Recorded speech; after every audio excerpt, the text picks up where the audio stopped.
Okay, so welcome everybody. Where did you send the email, Heather? I sent it to the email address that I have that you've been corresponding to. It should have gone through. When did you send it? Oh, um, before last week's class? Just before? I'm just checking. Oh, yes. Yes. Yeah. Okay. So this is getting to. Yes. Oh, okay. I know. Yeah.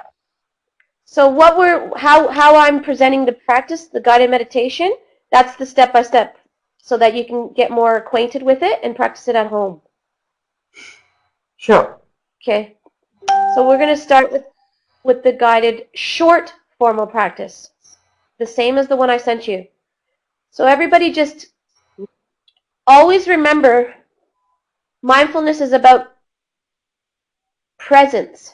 So it's about coming into stillness and presence. And we begin always with the body, this living, breathing body. So with our posture, that's how we start. So we just basically sit upright or lie down if we're going to be lying down. If we're sitting upright, our spine is our support, so we feel that as our strength to keep us upright and alert. So having our posture in this position actually influences our brain to be more alert and present. I like to also gently tuck the chin. Why do I do that? Because the spine in the back of the neck, it also creates space for the free flow of energy and movement. And then we just close our eyes, feeling our spine and feeling our body and the connection we have to the floor or to the seat.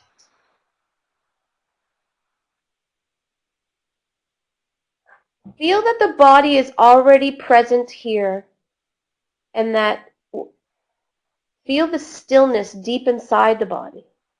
And just for a moment, let your mind settle here in the stillness of this living body right here.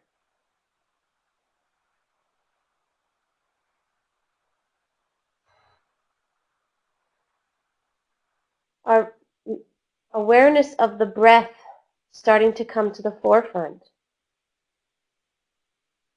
As we let it come in and out naturally, the breath itself is already anchoring us into the body, anchoring the mind into the body.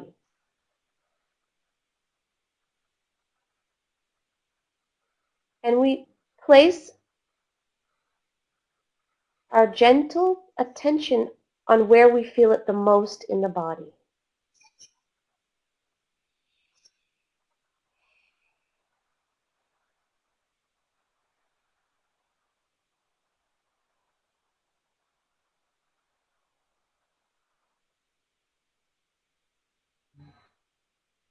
Some of us may feel the flow of the temperature, the coolness of the air coming through the nostrils. Some of us may notice that we feel the breath mostly in the chest and the movement in the chest, feeling it touch the space in the chest. And some of us may feel it more deeper down into the stomach area. Wherever you feel it, it's perfectly okay the way it is.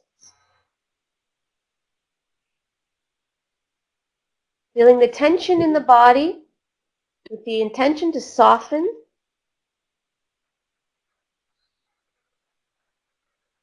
So we're letting our arms drape at our sides, and if we have our palms together and facing upwards, relaxing our hands and softening our hands down on our lap. Or we can place our hands palm down on our knees and open. So sometimes we have our hands down. Some people like to place their palms up on their lap together. However you feel more able to let your arms just hang naturally.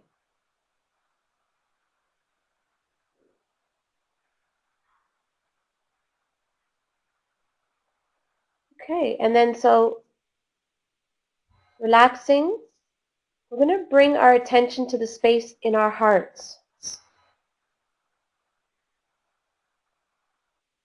Softening and letting go of any tension or tightness in our hearts and the space here. Notice if we're contracting or maybe pushing something away here. So we're bringing to mind as we focus on the space in our heart, and we're softening in this space and releasing tension in the body, the attitudes that we bring to our mindfulness practices. These are the attitudes that we're developing and nurturing. A beginner's mind, looking at everything fresh and new. Each fresh breath coming in and out, each sensation happening in the body. Relaxing and allowing all of that, which is non-striving. Non-judgment. Softening in the heart and opening to accept whatever may be here that could possibly be something that we don't normally accept. A feeling, perhaps, that we push away. Bringing a warm attention to accept all feelings, all sensations. Trusting in our inner goodness and that warmth inside of us. Patience. As the mind wanders and we keep bringing it back, we develop that quality of patience and kindness and letting go every time we come back and relaxing back into our open awareness. We can visualize these qualities and practice doing this in our meditation so that we can activate those qualities by using the image of a clear, empty sky. Imagine sitting and opening and relaxing in this clear, open sky. That sense of spaciousness to allow everything. And a warm sun shining on us. So those qualities being very warm, that sense of warmth and spaciousness, we can use the image to activate that with a clear sky and the sun shining above us. Let's take 3 deep breaths. Focusing on any tension in the body, we take a nice deep breath together, breathing in, long, slow, deep breath. Feeling the whole body.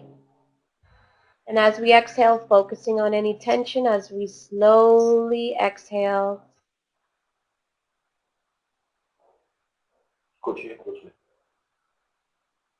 Another deep breath in together.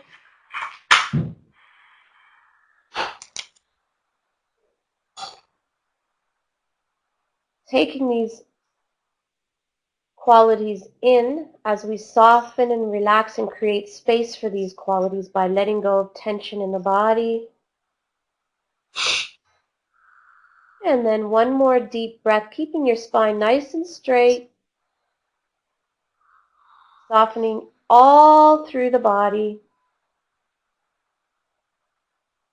And letting go of any last residual tension through our exhale.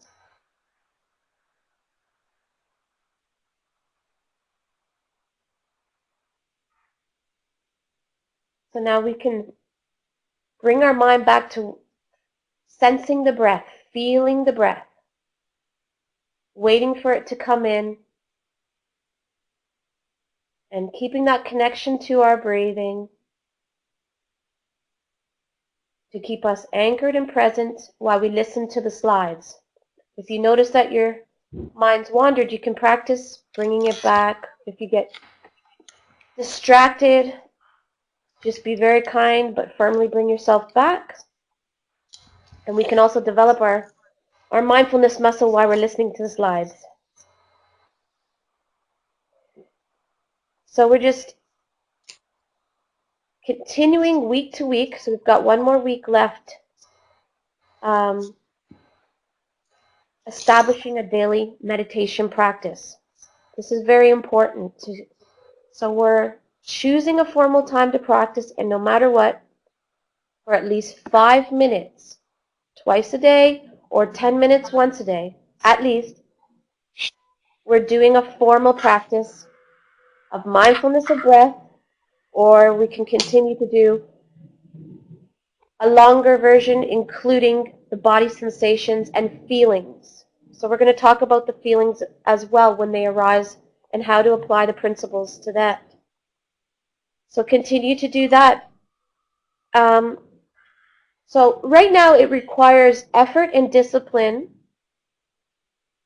to develop this new daily habit. And also, the qualities that we're developing are going to bring benefits.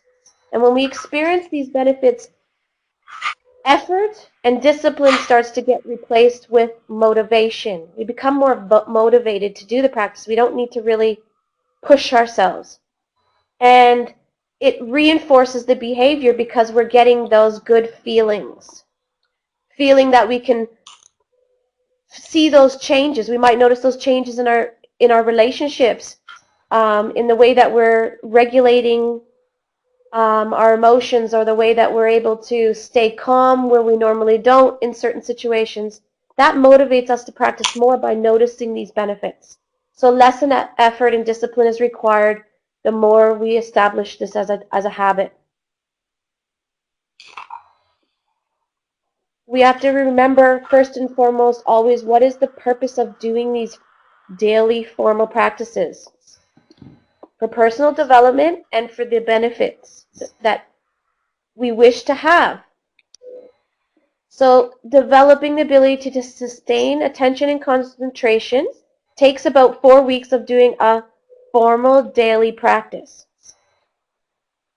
This is what we call the mindfulness muscle, okay? It's often referred to. We're developing qualities and attitudes of mindfulness, which we talked about, and which we set that as contemplating in our practice just now. And to really understand that the daily formal practice is actually a protective environment that we could say is like a greenhouse. And this greenhouse environment that we create in our formal practice nurtures, it protects, and it strengthens the tender young shoots of the petals of our inner heart qualities. These qualities are very tender and very young, let's say. And require attention, regular, safe environment to thrive.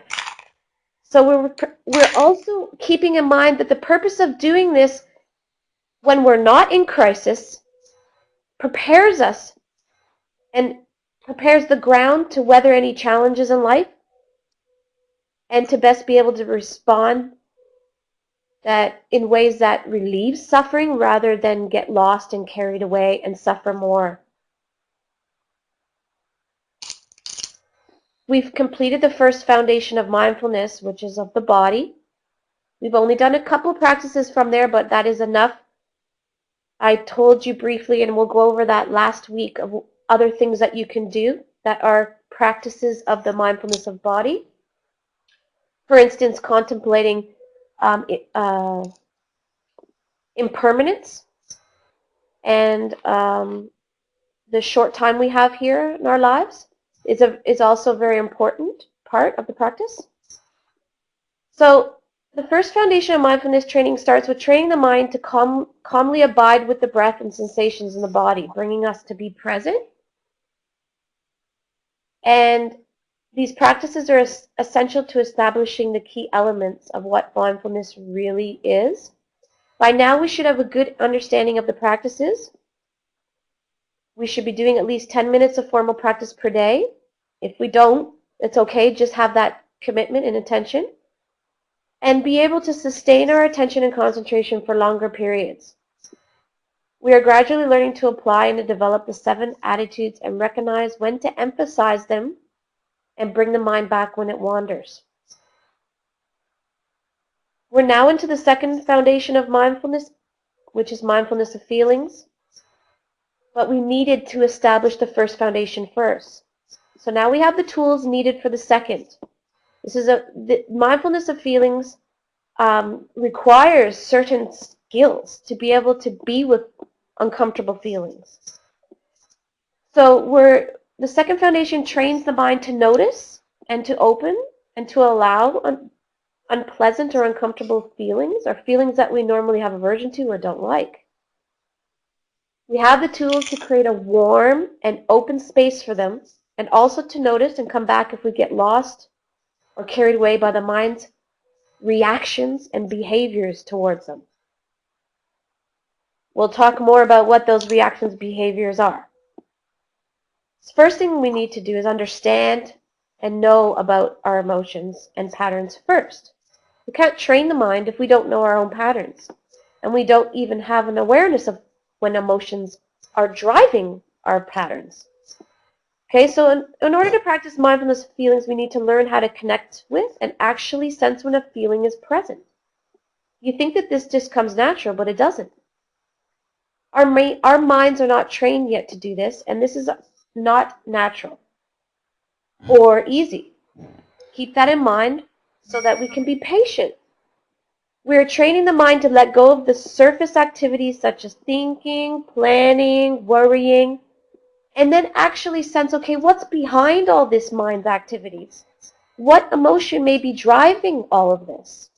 Am I connected to it, or am I pushing it away? Emotionally driven behaviors are coming from the unconscious mind, so we're not normally conscious of emotions, and hidden from our normal, conscious, normal awareness. So mindfulness of meditation starts to expand, to include, and censor emotions. So the mindfulness of breath and body practices, we're getting feedback. Sorry, if we could just turn the volume down, maybe 1 second. Okay, that's better. So, sorry, emotionally driven behaviors are coming from the unconscious mind, and this is what the mindfulness of breath and body practices prepare us for. For this, we can pause when our mind is really busy and ask, what am I feeling right now? And can I allow it to be just as it is? Can I bring warmth to it?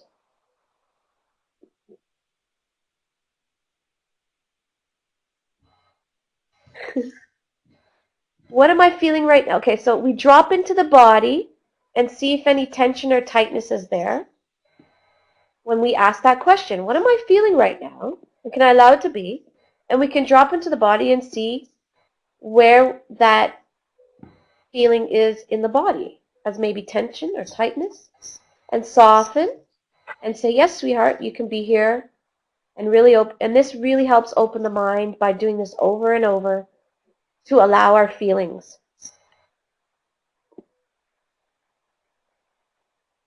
The practice of mindfulness of feelings is going below the surface of our mind's activities. So in order to practice mindfulness of feelings, we need to open up and drop deeper into our senses.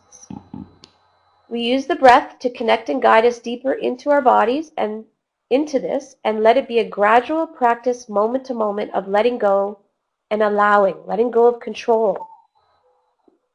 The mind surface activities and our behaviors that are emotionally driven are just the surface or tip of the iceberg of what is actually deeper down in our minds.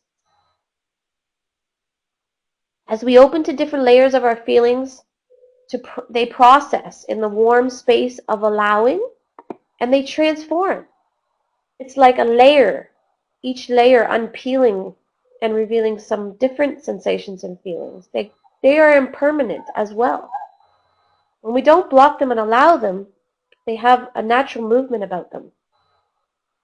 Each layer of buried emotions have layers of conditioning that drop away. And with that, the hidden labels that we attach to them of being good or bad. The patterns of behaviors and causes of suffering are replaced as we create new habits that are helpful and more compassionate and warm. So I just put a little anger iceberg picture here just to show you when we go beneath the surface of anger, all the different layers that could reveal themselves that are deeper below. Sadness, fear of losing control, resentment. So there's different layers. Last week, we're just going to review last week. We covered the unconscious and conscious mind. So there is a psychoanalytic theory, Sigmund Freud, his theory, that 90% of the drivers of our behavior are unconscious. They're habitual. They're just built in and how we're wired. So we're only conscious about 10% of the activities in our mind. We can see this when we contemplate what we call running on autopilot, like brushing our teeth or driving and daily routine tasks. And some of the behaviors, these are some of the behaviors coming from the unconscious mind that we do without really thinking about them. And they're just, I wouldn't say thinking about them, but we just do them naturally. Sometimes you notice you weren't really conscious the whole time you drove home. So emotions are the driving force behind our many behaviors.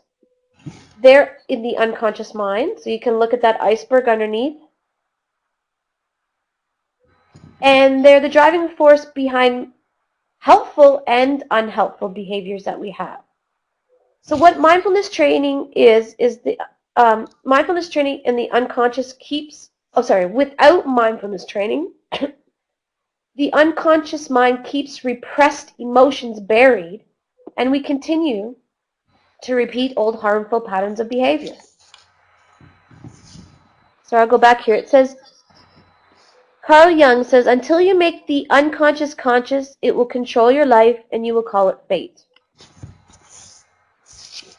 The evolution of the brain is divided into 3 divisions. The reptilian brain, which controls our basic bodily functions, our survival instincts, detects threats, prepares us for fight, flight, and freeze responses, and this is the part that generates unpleasant feelings. Then we have the limbic system, which is the middle part, or the mammalian brain. It seeks pleasure, avoids pain, reinforces reward-based behaviors, and generates what we call pleasant feelings. The human brain, the most evolved part of our brain, which is at the top, it regulates our behaviors, controls brain functions, impulse controls, emotional regulation, our ability to reason and have judgment, decision-making, planning, and problem-solving. The most important part of the brain that I'm emphasizing is the emotional part, because for mindfulness of feelings practices, we have to really understand where our emotions are coming from. In particular, the amygdala.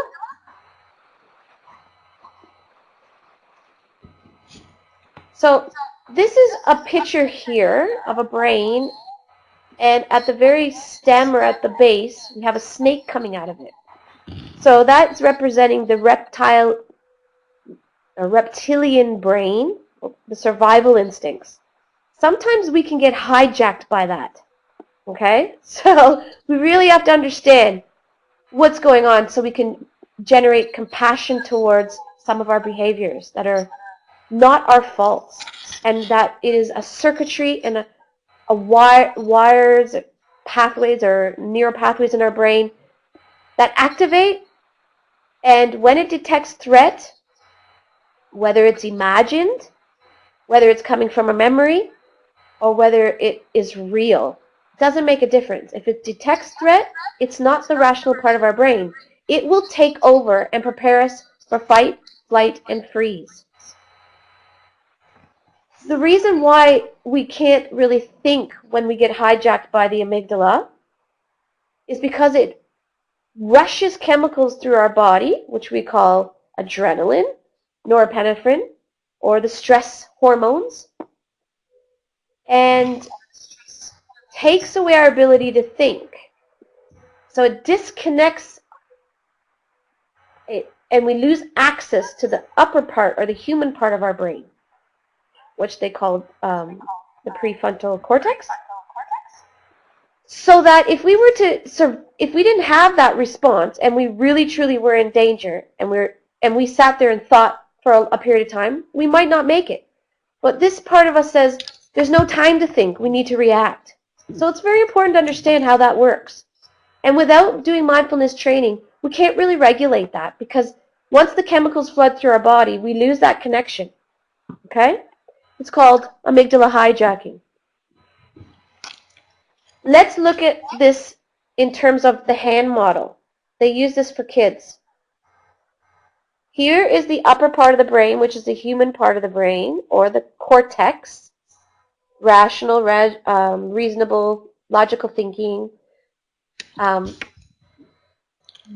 thumb inside is the emotional part of the brain, or the limbic system.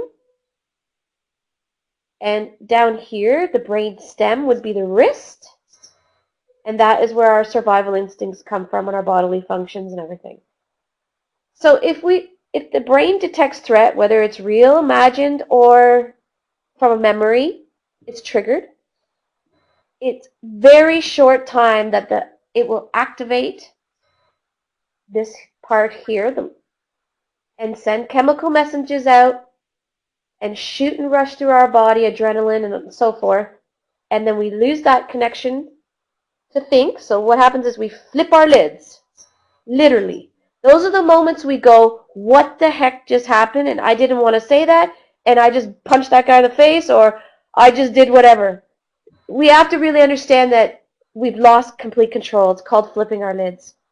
So this is what happens when emotions get blocked and stuck in the limbic brain, in the limbic system, emotional part of the brain. Unprocessed memories and emotions that we reject and bury and are suppressed, they have a lot to do with emotional memory and when our survival was at risk. So when we don't have conscious awareness of that, that can just get activated and cause us to react, like I said.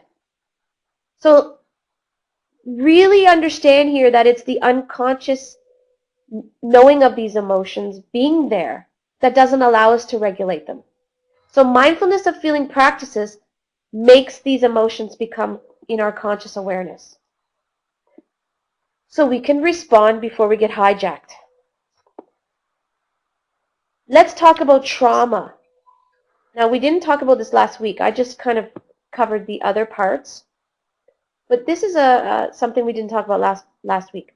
The impact of trauma on our emotional responses is very important to understand. All of us have some kind of trauma. Being born is a form of trauma. So the birth experience. Unprocessed traumatic events are stored in the emotional memories and can trigger an amygdala hijack, which I explained. We are wired to detect things that can harm us. So a past traumatic event can cause strong and lasting impressions in our psyche or in our unconscious mind. The limbic system stores traumatic memories in the form of negative thoughts, images, and sensations. I'm using the word negative because it just helps us to generalize that, it associates us with feeling threat, negative. So this early warning sign or warning system, it's an early warning system that is meant to protect us from being hurt again. Memories of past trauma can be activated by sensations, thoughts, anything we hear, see, feel, and smell. Sensations, thoughts, anything we hear, see, feel, and smell. We have built in our brains circuitries that are designed to defend from feeling, from being harmed, but also from feeling and avoiding unpleasant sensations and feelings. I'm sure you all know defense mechanisms or know all the different defense mechanisms that we could have. You can imagine all the ways that we defend ourselves. Defense mechanisms are habits of behavior we form to cope with or defend ourselves against overwhelming and unpleasant emotions. Some defense mechanisms can help us cope with difficult emotions temporarily, like traumatic experiences, things that our brains can't cope with, or we have that scare us, or perhaps we just don't have the ability to take all of that in a moment. So it's not a bad thing. It's something that helps us temporarily. But most defense mechanisms just mask unconscious feelings and are what is underlying many harmful behaviors of patterns, such as addictions and so forth. Some examples of defense mechanisms are lashing out, suppression, disassociation, denial, blame, rationalization, shame is another defense mechanism. And we also have built in our brain the basic threat and reward systems.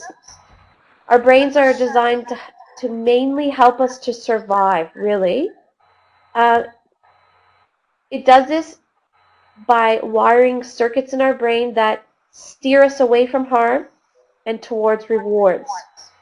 So our emotional driven behaviors are reinforced through chemical messengers and pleasant and unpleasant feelings. Pleasant feelings such as love, joy, empathy come from the reward system, and unpleasant feelings such as anger, fear, and sadness come from the threat system. And that is the purpose of fight, flight, and the freeze response. So if you can just see the two brains here, it's either steering us away from threat or towards reward. And we mammals survive. This is a part of our limbic emotional brain because our brain chemicals do this. It's helped us evolve or survive, really, the species.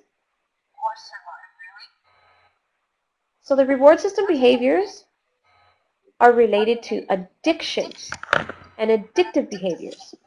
You can look at these types of behavior addictions: codependency, food and eating, gambling, sex, love, work, shopping, internet and games, and debit. I don't know what debit means. I still haven't investigated that. But you get a general idea. The reward system has an important role in sustaining life. It links activities needed for human survival and for meeting our needs, our basic needs for safety, our basic needs for food, water, and even sex for our survival to reproduce. They activate the reward system. Debit card. Yeah. I'll go back to that, Sylvia. Thank you. So one of the chemicals that the brain's reward circuit activates is dopamine. We've all heard of dopamine. It's a molecule. Unfortunately, this very same reward system that ensures our survival also rewards drug use and addictive substances. Addictive substances and behaviors stimulate the same circuit and then overload it. So you don't need to be an expert to understand how people become addicted, and the benefits of understanding this are very considerable to us, generating compassion, wisdom, and the wish to actually do something about it. So,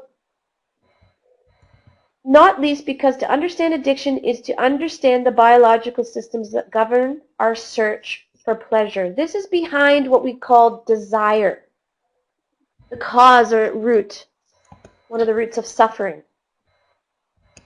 Buddha made it very clear that suffering all comes down to desire and ignorance.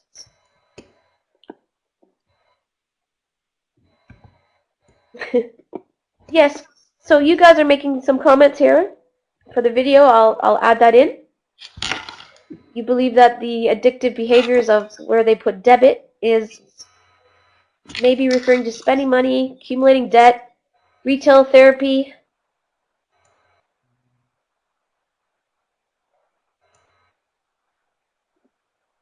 So shopping, really. And that's actually a very good point, guys. That's probably what they're talking about. So it gives us a quick fix, actually, and releases dopamine. And when we have that release of dopamine, it reinforces the behavior because the circuits say, that felt good, I want more. So, addiction is a disorder of our reward system, something that actually produces pleasurable chemicals in our body. Like oxytocin is another chemical. If you listen to last week's video, oxytocin is for giving birth and also for breastfeeding and bonding with your child. The reward system has, gives us so much pleasure, but it can also produce disorders. So addiction is actually a disorder of the brain's reward system that occurs over time from chronically high levels of exposure to addictive stimulus. It produces the addictive stimulus, like, for example, morphine, cocaine, sex, gambling, etc. The core clinical symptoms of addiction include, so when you say I'm addicted to coffee, you're not always addicted to coffee, so let's really listen to this. Sometimes we're misusing this word addiction. Addiction is the core clinical symptoms are an enhanced incentive for consuming something. So for drug taking, for example, and craving for it. It impairs our self-control. So if you can actually, if a doctor said to you, you're drinking too much coffee, it's affecting your heart, you need to stop. Most of us can use that to stop our behavior. We may get headaches for a couple of days and have symptoms, but that doesn't mean we're addicted. If we can control ourselves based on reason and survival, then we don't have a disorder of the reward system, because that makes more sense for us to survive, so we can override that behavior if we're told it's hurting us. So you can't say, because I eat a lot of chocolate, I'm addicted. If a doctor said you're dying because you're eating too much chocolate, you'd probably be able to stop eating chocolate. Most of us.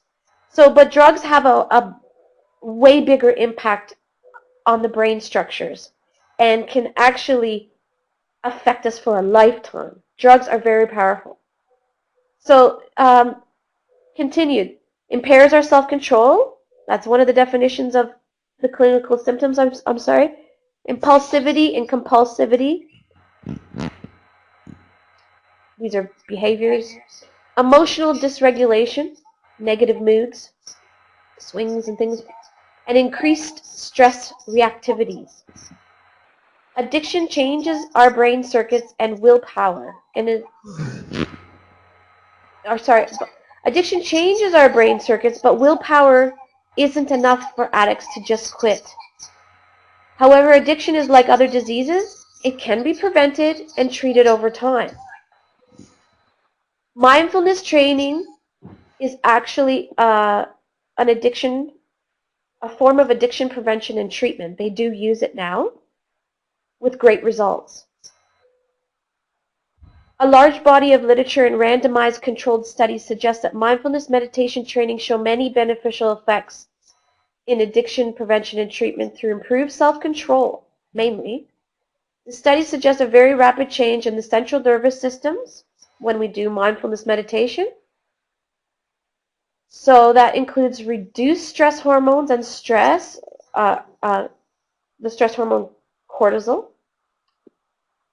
improved positive mood states, and emotion regulation, increases in brain activities, which relates to better self-control ability. So that's how it helps with addiction, preventing it and treating it. So let's just look at our emotions and the causes of suffering. Mindfulness of feelings comes from knowing that it isn't a particular feeling that causes us to suffer. Rather, but it is the dualistic way in which we look at our feelings.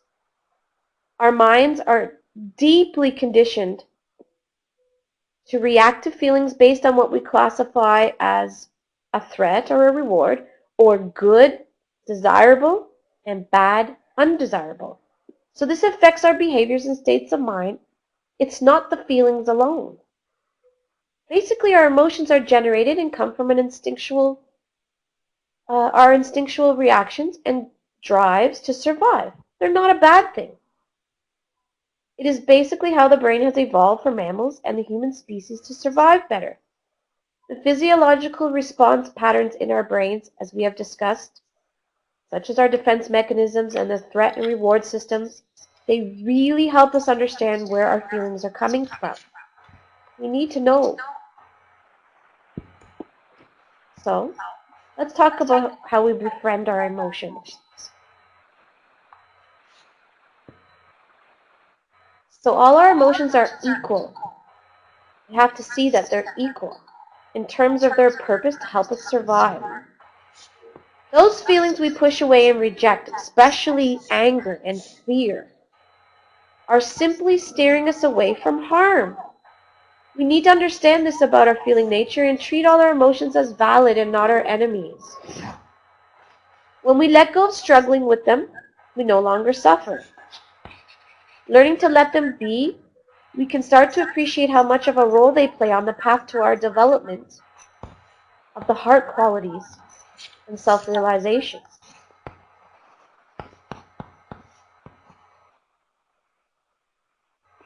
Our mindfulness practices, we're making them the servant of our heart. Mindfulness has been shown to have great benefits in helping with personal distress and suffering. However, this is just mindfulness practices standing alone as becoming a skill. But the historical Buddhist tradition has always seen mindfulness and the purpose of mindfulness practices from how Buddhists actually taught it as the servant for the awakening heart. The petals of love, compassion, and wisdom, tender petals, are the inner forces that actually free and protect our minds from suffering and the causes and conditions and create lasting changes where we actually have the potential to transform permanently the causes and seeds of where our suffering comes from. Permanently. So this is what's promised and shown to happen by other people's personal experiences. So we need to establish every time we practice, the most important thing, especially the Buddhist tradition, is always establishing a clear motivation for our practice. We're not just sitting down and letting, we have to organize our motivation.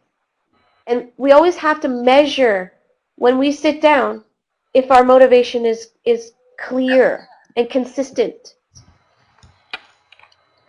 Because we have such an aversion to being with suffering. We're wired to avoid not feeling pleasant feelings. And we think that we're, we may not be aware, if we don't establish a clear motivation when we're practicing, that possibly when we're sitting down that day, we're in an inner conflict. So basically, we may be sitting down for the purpose of getting rid of a feeling, as opposed to developing the kind qualities that our suffering gives us the potential to do, and the wisdom that comes from that, and all the other things that come from that. So the compassionate inner heart qualities call upon us to engage with suffering, but we need to understand the causes and conditions to be able to do this wisely. In order to develop compassion and the ability to respond wisely, we need to become sensitive to suffering and open gradually and connect with it in ourselves. The aspiration to be free from suffering and to help others inspires and drives us to practice the more we do this. As we approach our daily form of practices with this clear motivation and with the wish to develop these qualities, compassion, love, and wisdom, we create the new causes and conditions for lasting changes and the deep potential for transformation.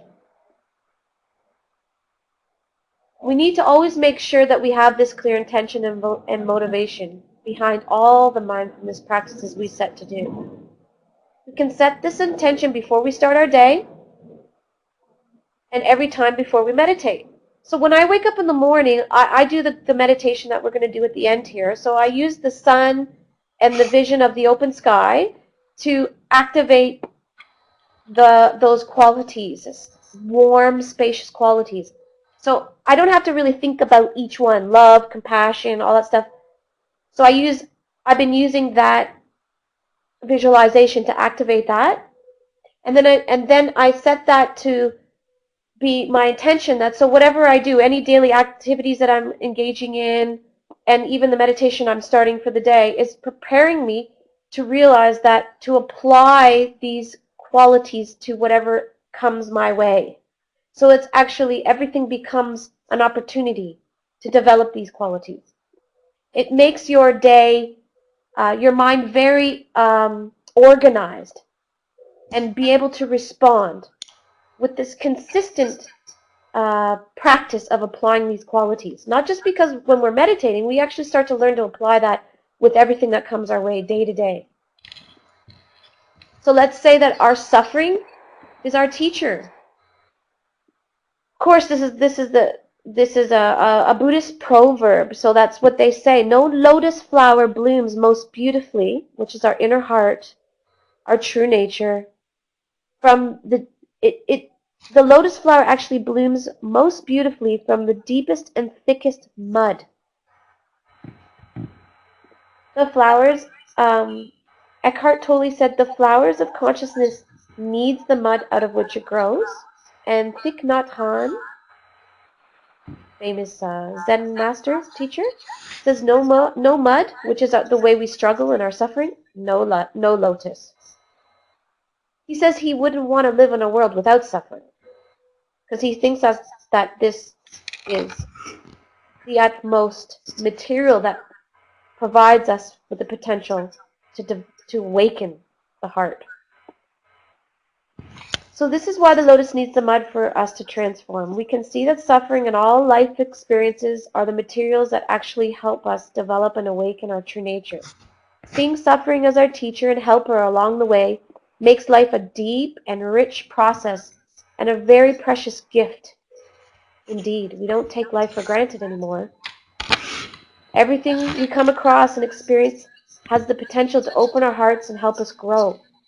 Most importantly, we realize that naturally we affect others in this way and can be of real service to inspire and teach others along the way. So that concludes the slides for today. We have the same homework every week. We're still continuing to establish a daily meditation practice, but this time we're making sure that we have this clear motivation to develop the inner qualities, to free ourselves from suffering, so that we can more and more be of service and help others do the same. Continue if you still haven't established a time that you're going to dedicate to investigate what time works best for you. Continue to try to make sure this time is best for me in the morning or whatever. And we're still going to stick with just a minimum of 10 to 20 minutes a day. Like I said, sitting down for 5 minutes, maybe 2 times or 3 times a day, is probably most recommended. Most people recommend short practices to train the mind rather than long. Because our attention and concentration is still very young and immature, so we start to recognize when we're getting irritated and stressed, and when we're feeling that, we don't want our practice to be creating the environment that keeps supporting stress. What we want to do is notice I can handle 5 minutes and feel that I can relax back and train my mind. It's okay, 5 minutes is good, and develop the habit that we normally don't give ourselves time to do. And so if we start to feel that I can still stay present and still feel that warmth and kindness towards paying attention to what is there, towards my feelings, sensations, then I stay longer. So just judge that based on yourself. Continue to record the obstacles so that you're conscious of those habits that are running in the background. And record benefits. Most importantly, notice that you're becoming more motivated to practice, and notice where that what is behind that motivation, the benefits. So we can take a little brief break before we conclude with our longer practice. If anybody needs to grab a drink or a washroom break, if you're ready and you're ready to go, just type in ready. Oh.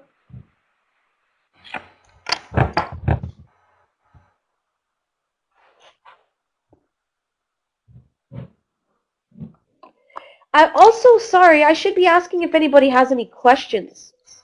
Because we're not going to be speaking any more really about all that information about the brain.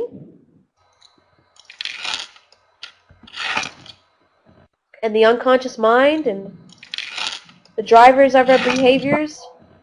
If you have any questions, please ask that.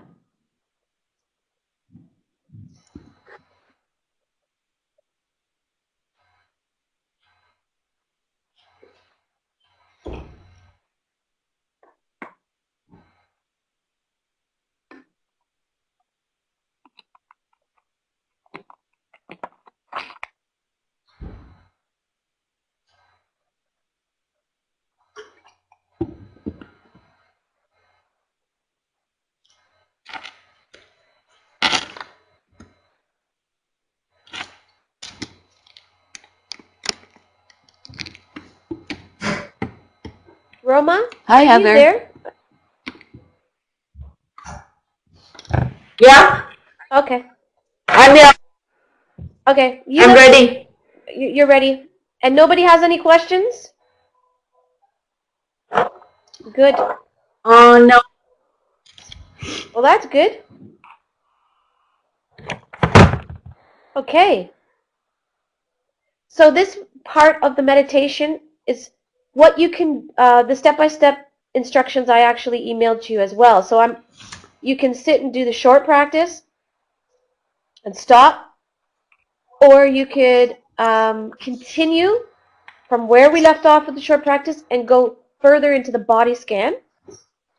And now we're gently including with the sensations in the body, trying to sense any feelings that may be running in the background. Trying to sense any feelings that may be running in the background.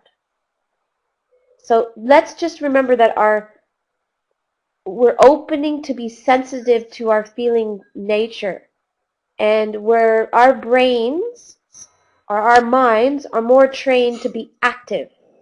So this isn't necessarily an easy thing. One of the things when we start sensing or trying to sense our feelings that may be behind the activities in our mind is numbness. That may be the first feeling that you come across. I don't feel anything. I feel numb. Remember that the mud may be quite crusty when we get in contact with the lotus. So, or the layers. So that warmth to open into our feelings hasn't penetrated yet.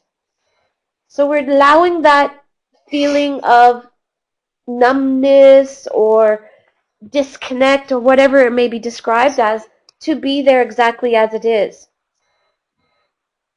And some of us may have some real feelings, big feelings that are there and not ready to quite dive in there. We don't want to just jump in. So this is, most importantly, we always have the breath that is in our forefront of our attention, allowing that breath to come in and out naturally helps us to let go of control. And that also helps us to soften into our feeling nature and come down into the body and let go of the activities of the mind. The mind is so engaged with these activities because we're trying usually to get away from feeling. So I want you to think of the compassionate heart or the inner qualities to feel when you actually feel it. If a lot of people describe this the sensation to be like feeling raw, like your heart feels raw, feels very exposed, it feels very open, you know, like a wound, maybe a sensation of feeling like it's a wound. So the heart is we have to be conscious that that vulnerable feeling is normal, it's natural. We're just not comfortable with it. So we can, in this meditation practice, remember we're creating a safe greenhouse or protective environment that is encouraging that part of ourselves to grow. It's the right environment that's safe. So it's a safe place where we can say to our feelings, it's safe to feel this now. The mind can let go. It's safe to feel this now. Okay? When I get in contact with my feelings, that's how I describe when I know that I'm in contact with it, because my heart starts to feel tender, raw. Maybe I feel a little bit naked or exposed. That kind of sensation. And I'm starting to get more and more used to that feeling. Dropping the protective barriers we have. Okay, so let's come back to where we left off. Sitting in our position, adjusting our posture, bringing our arms at our side or with your palms up down on your lap, resting the arms at the sides.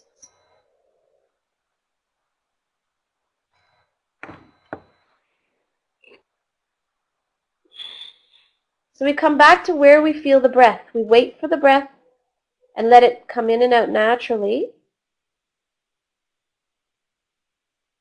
Observing where we feel the breath most. We can close our eyes gently here.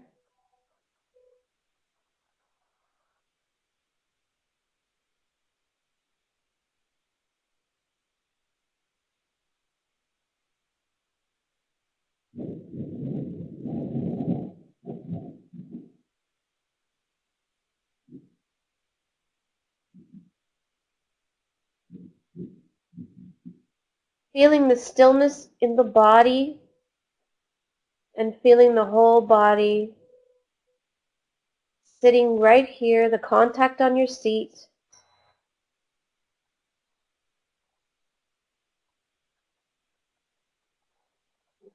And we can bring to mind that clear, empty sky and the spacious feeling of that.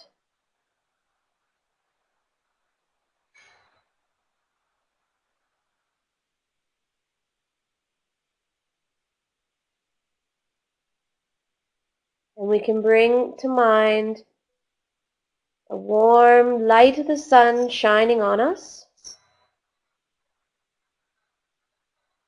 Imagining we're a seed kind of buried in the mud.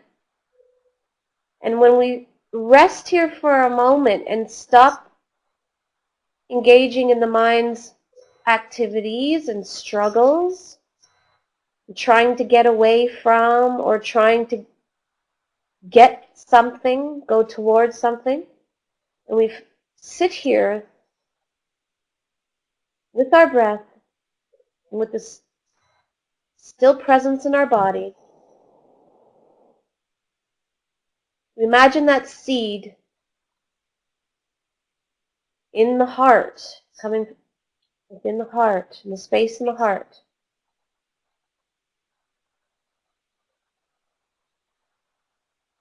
Being nurtured.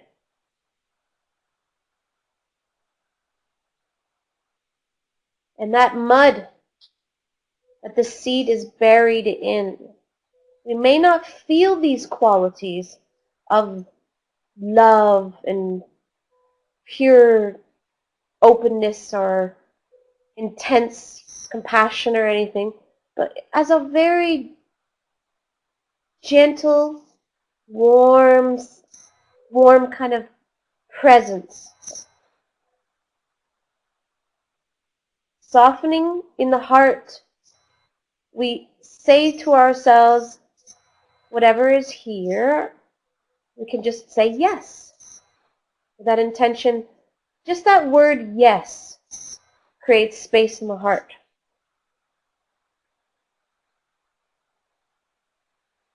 Even saying thank you, gratitude for this presence that's always here and available to us.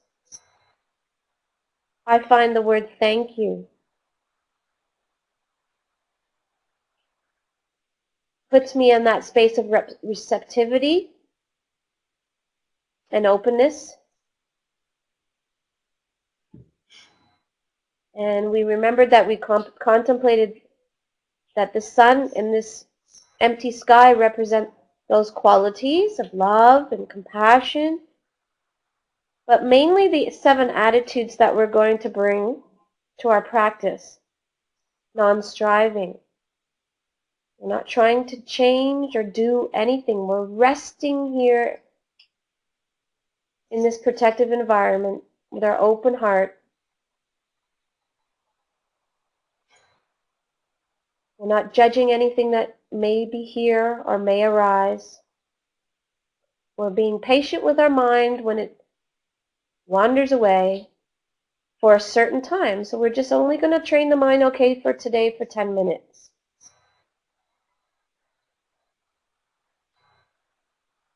Trust in our inner goodness, growing and developing by doing these practices as our clear motivation, and that this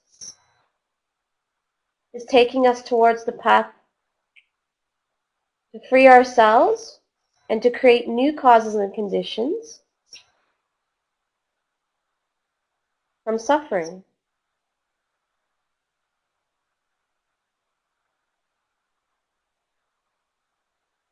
Patience.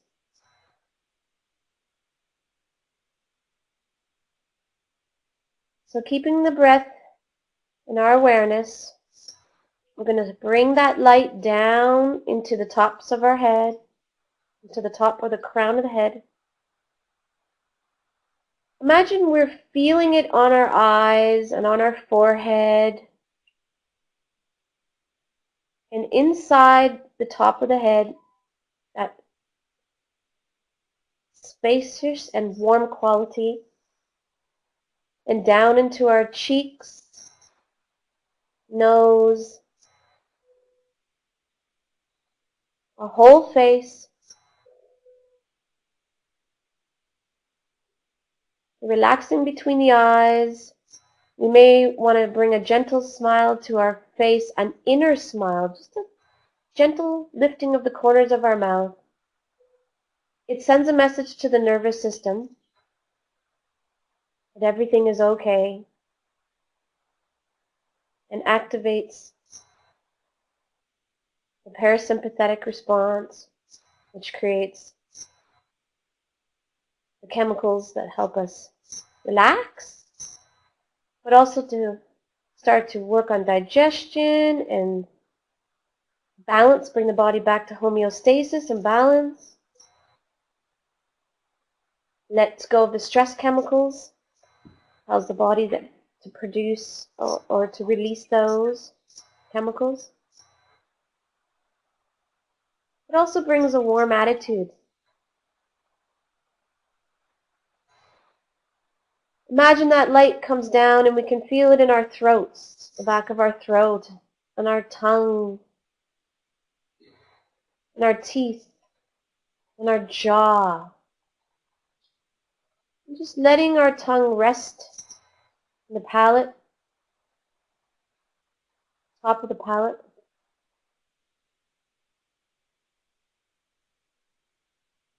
And you can open to feel that warm sensation of the light in that space all the way into the neck and the muscles in the neck, melting and dissolving any tension here, feeling it in the shoulders and down the upper arms, relaxing the elbows, your wrists and your hands just resting at your side. Feel the sensations in your hands for a moment.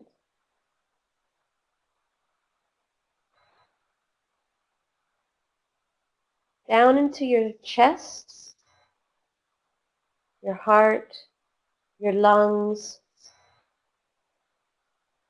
softening here, the thymus gland above the heart. Imagine that light expanding in the heart as it circulates down into the stomach, feeling your upper stomach.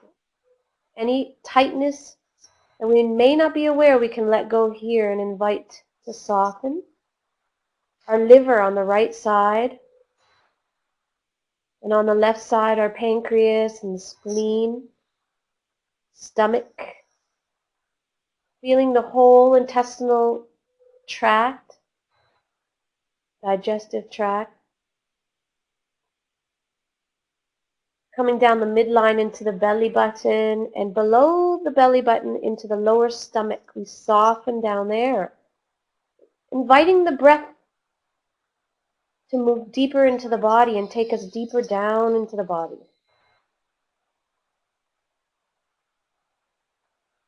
We're just softening in the lower stomach, so we may feel the breath there or we may not.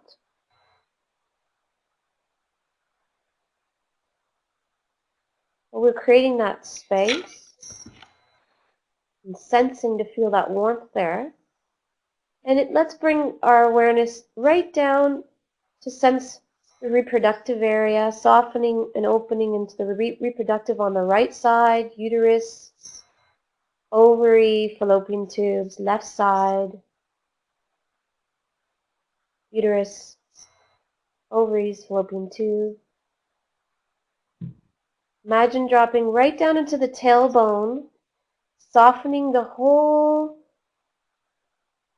base of the spine, but also into your pelvic area. Feeling the hips, any tension there, softening in the right side and in the left side, down into the thighs. Feeling your knees, lower legs, ankles, and feet.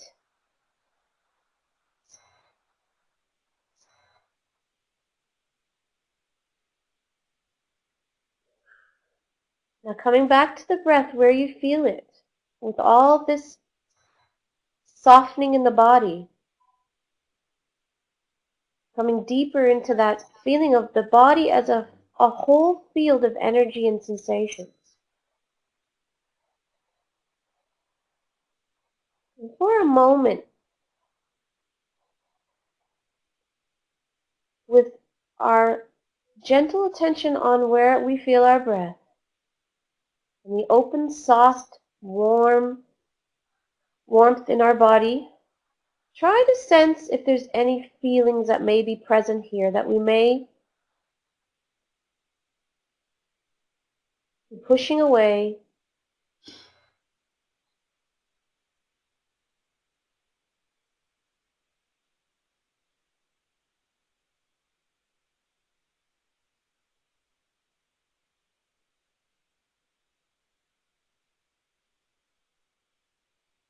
And if you're aware of a feeling,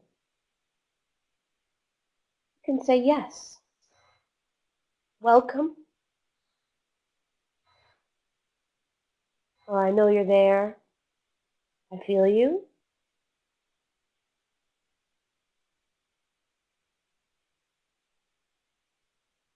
And you can be here exactly the way you are.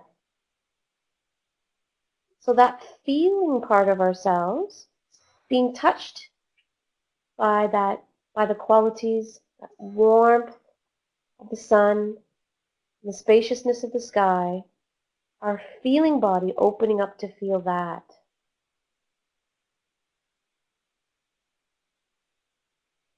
Soothing the feelings.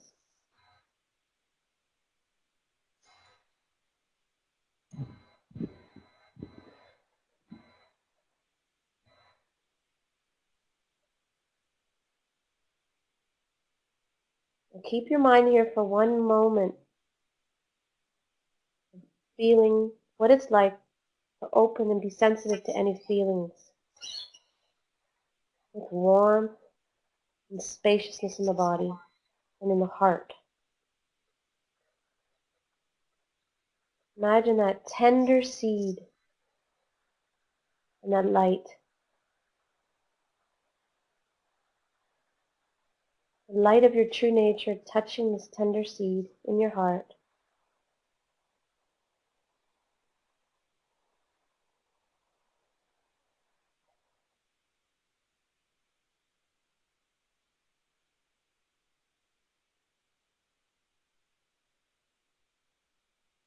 Feeling our breath where we feel it most when the mind wanders.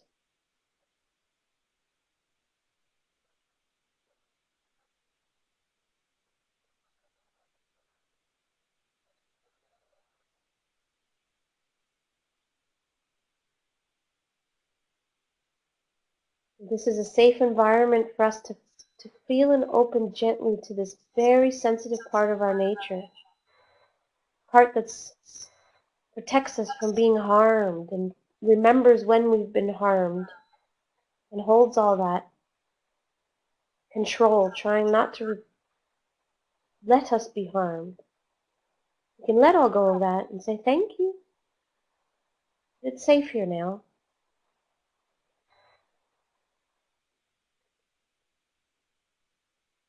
Thank you for protecting me.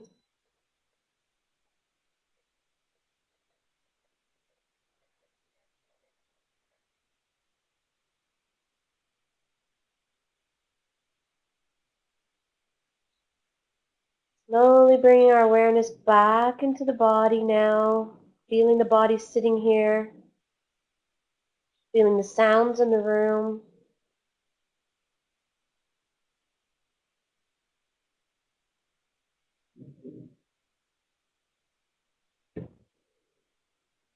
Opening up to the space around you in the room.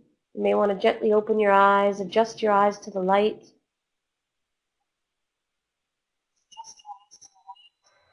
And you may feel very warm like I do right now, like my body is just on fire. So continue. That warmth that we bring in is dissolving tension in our body. It might be cracking a layer of mud in our emotional, the mud or where the lotus is, so that layer of protection might be slowly being touched and dissolving. So stay in that sacred space for the evening, because it's all the evening for you guys, daytime for me. And If you want to try to read this, the step-by-step instructions to help you practice daily, do that. If you have any questions to help you understand exactly what we're doing in the practice, you can email me or call me.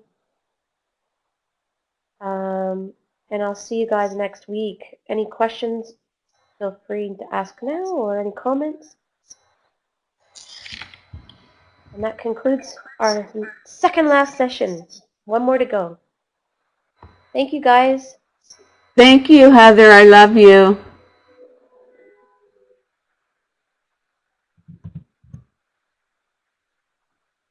Thanks, Heather. Oh, you're very welcome. Thank you for coming, Roma. Did you stay awake today? No problem.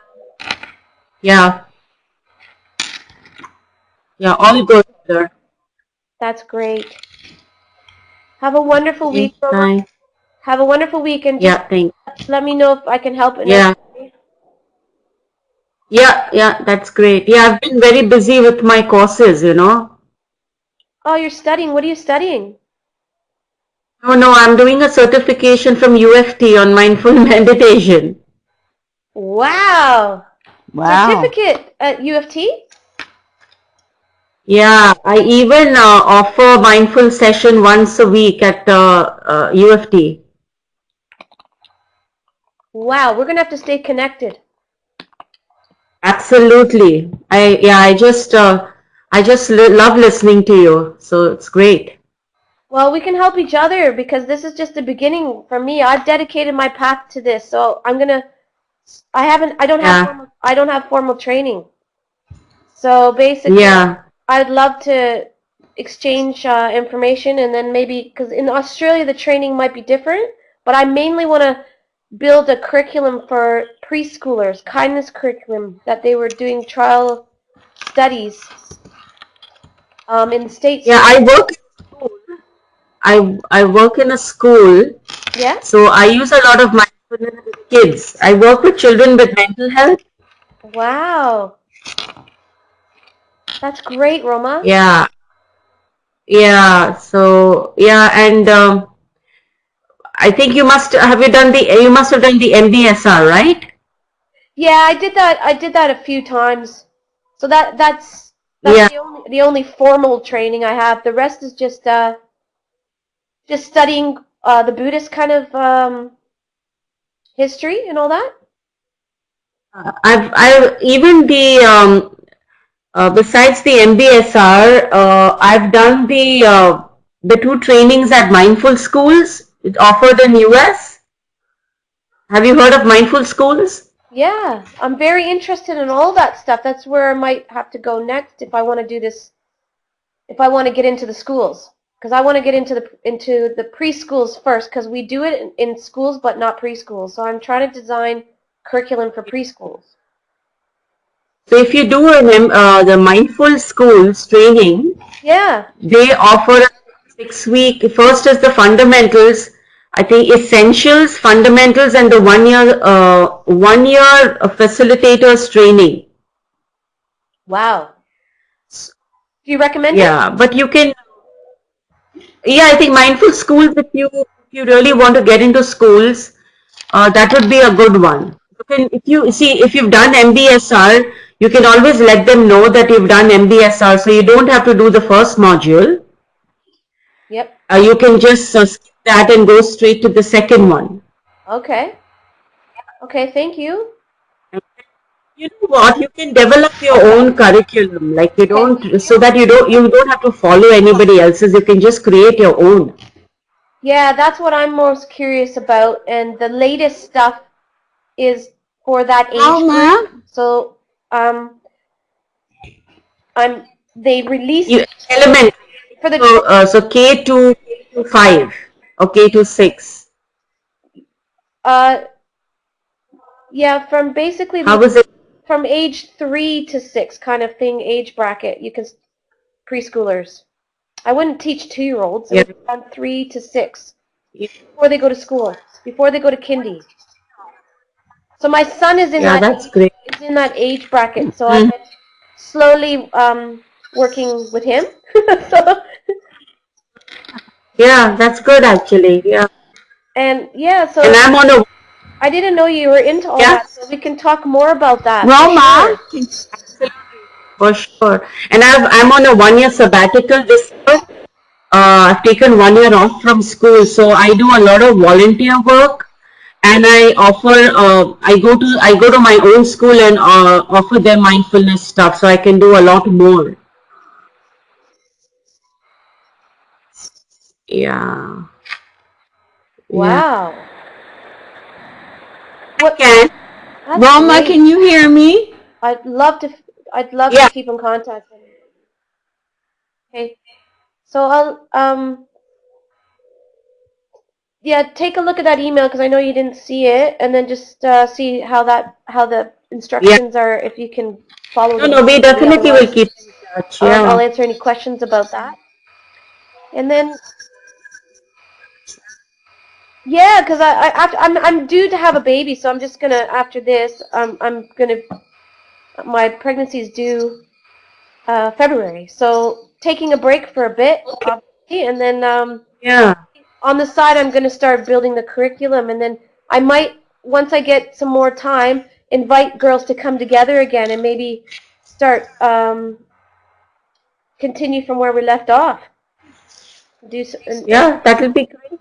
like a community, not a community, but more like a support study group together. Continue to meet Absolutely. meet Yeah, regularly. because I think it's good with different people from different, even different fields and different places. I'm really enjoy that.